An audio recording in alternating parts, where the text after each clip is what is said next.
this trend, does it bother you at all when you see like right now this is very recent into the Colby Covington Jorge Masvidal fight just happened, and then Jorge Masvidal just sucker punched Colby at a restaurant somewhere. Yeah, the sucker punching I'm not down for that at all. Even if there is some sort of an issue that Masvidal has about, say, like, don't talk, you talked about my kids, that was like the one thing or whatever. I'm fine with that. Totally fine with that. Like, to me, that's honor culture things. Like, you should understand that there should be a line that you shouldn't cross in terms of aspects of civility. Otherwise, expect nothing but hostility. And that is a choice. If someone says, don't talk about my kids and my family, and you cross that line, okay. If he does nothing about it, well, if he just goes and whinges on Twitter about it, what does that mean? That means nothing.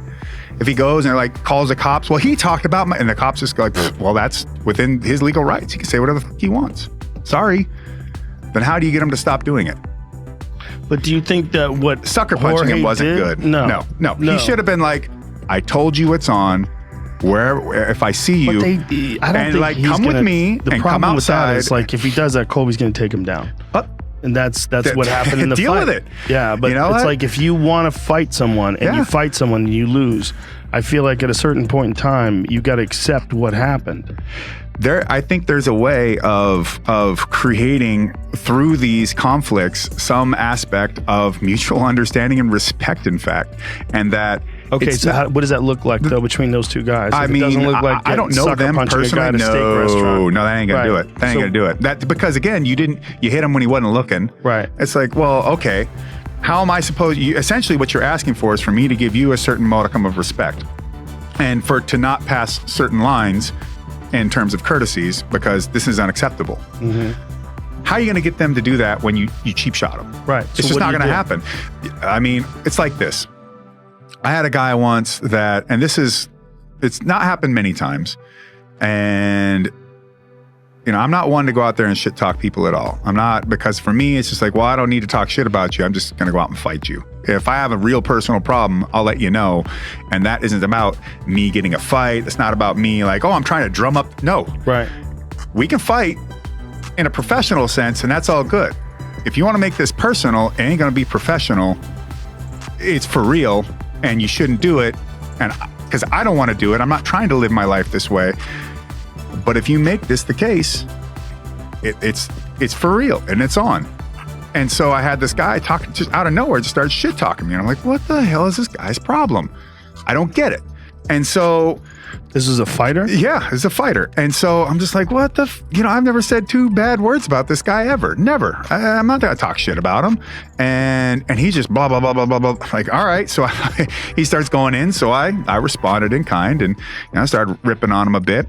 He ran his mouth some more. And at the time, I remember my manager that I had, he's like, oh, well, you can go. I go, no. I'm not getting in the ring with this guy so I can make him a bunch of money and give him notoriety and all this after I beat his ass. Like, you don't get to make a bunch of money off of my name. I go, look, we're going to be out at this event. And if that dude's there and I'm here with Hammer, if that dude comes up to me and starts running his mouth, I'm going to tell him once. And then when I see that motherfucker go to the bathroom, I'm going to have Hammer come with me. Hammer's going to block the door and I'm going to fucking tear him apart. I'm going to walk in. I said, I told you, you're looking me dead in the eyes. Put your hands up. We're going. If you can see when we leave, you'll be lucky. If I haven't bit out pieces of flesh out of your body, you'll be lucky. If you can fight again after this, you'll be lucky. But I told you. And my manager's like, what? Don't do that. And I go, it's not up to me. It's up to them. Nothing happened. Nothing ever happens, to be honest. But it's just, don't fuck around with these things. Hold yourself in high esteem, and with that, give that to other people until they give you a reason not to, and then just be like, you know what? I don't fuck with you. That style of shit talking is infuriating, and you can't say a goddamn thing to him because he's in a character. Yeah. So if he pisses you off, you say something back to him. Yeah, why don't you go suck Trump's d-? Like, I would. Mr. Trump's a good man. I bet his d- tastes like lollipops. Dude.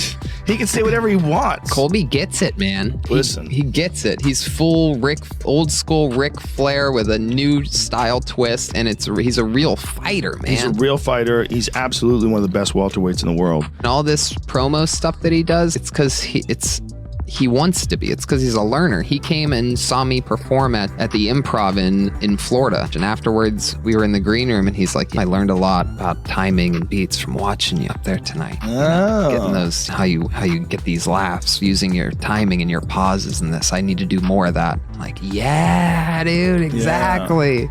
Yeah. I feel like a lot of people have their egos, this and that, or it's just about the fight game. Not about that at all. Right. Please tell me you're following Colby on Instagram, right? Of course I am. Oh, the best. The videos with the girls where he just comes out with his hands on their butts. Hey, losers. Hey, nerds. It's straight up pro wrestling. Promos that he shoot. Look at this. He's got a Trump hat on, standing in front of Trump Towers. He's doing these promos with all these girls in bikinis. He's making it seem like he's a goof, and you don't notice along the way that this guy's stomping world-class fighters, stomping them. What he's done is, it's like a master class in promotion for all the young fighters coming up. What people don't know about Colby, what you know about Colby, is when you're with him in person, super nice guy. Oh, he's actually soft-spoken. He's a great guy. He's had dinner at the house. We had elk and just polite, soft-spoken. Yeah. My wife and daughter, everybody's there, just being as nice as can be. He's a gentleman. That's who he is. That's the real guy. Yeah, for sure. This other thing is like a character that he does, which is so fascinating. It works. I mean, I watched an interview him and DC just did just a couple days ago. DC gave him every opportunity. He's like, do you ever get tired? Do you ever sit at home and say, I would give it a rest and just be? And he's just like, no. He's sticking to the script. Yeah, he has openly now said it. We talked about it on the podcast, but he's saying it now. He did it on the Candace Owens show. He's like, they were going to cut him. They were going to cut him. They had told him that his style wasn't fan-friendly. And so he beats Damian Maia in Brazil and calls him a bunch of filthy animals. Everybody goes crazy. And they're like, oh, hold on a second. We might have something here. So he talked about it on the podcast. Look, I got to do something. My career is in jeopardy. Like, I'm going to create a character. So he created this character. Like, I've called his fights before. Now, I called his fights early in his career.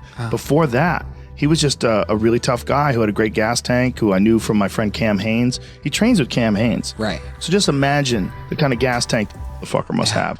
If you do anything with Cam Haynes, you have to have a crazy gas tank. The thing is about his style, this thing that he's doing, his promotion style, with the cheap suits and the fucking book, you think it's a joke. Yeah. But then you watch his fights. If you didn't have any information about him and his character, and you just watch his fights, you'd be like, man, this guy's driven. This guy's fucking driven. Yeah.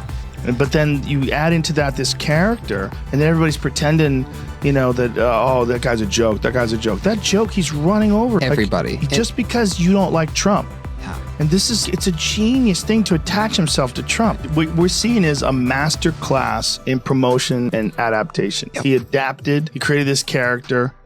And this character it's so obviously a character, but it doesn't matter. Yeah. It's so obvious. He's not wearing that suit on purpose. He thinks it's good looking. No, he's trying to be a dork. Yeah. He's trying to be a pro-Trump dork. If I was Trump, I'd be a little annoyed. Yeah. I'd be like, hey, man, I see what the you're doing. You're making yourself look like a goof because you support me. Thanks so much for watching. We spend a lot of time putting these videos together. So if you like what you saw, go ahead and hit that subscribe button. And give this video a like and a share to anybody you think might like it. And if you have any thoughts or suggestions on the video, go ahead and leave a comment. We make sure to read them all. Thanks, and see you next time.